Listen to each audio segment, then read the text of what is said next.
Hello everyone! In this video, we're going to talk about Cash App Bitcoin withdrawal limit and how to check your Cash App limits. Cash App does have limits on Bitcoin transactions. These limits are in place to ensure compliance with financial regulations and to protect users from fraudulent activities. The limits vary depending on the type of transaction, such as purchasing, sending, receiving, or withdrawing Bitcoin. Each of these limits is essential to understand to avoid any disruptions in your transactions. Let's see how to check Cash App limits. As you can see, I have over 10K in my account, but I probably won't be able to send it all at once because Cash App sets limits on accounts. You can increase your limits by connecting more bank accounts, verifying your ID, address, and completing other necessary steps. Once you've done that, you should be able to increase your limits.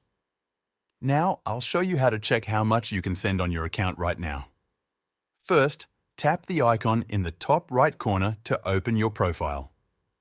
Then scroll down until you see Limits and tap on it.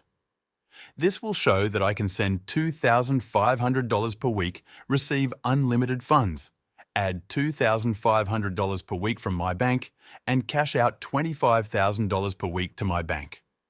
For Bitcoin, I can sell unlimited amounts, purchase up to $100,000 per week, and deposit $10,000 per week from other Bitcoin wallets into this one.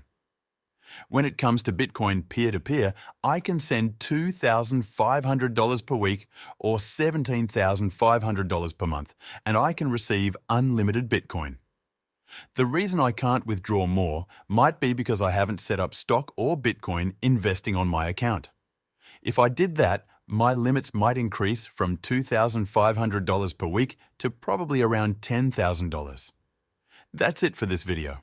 By the way, if you use the link in the description to sign up to Cash App, we will both get $5.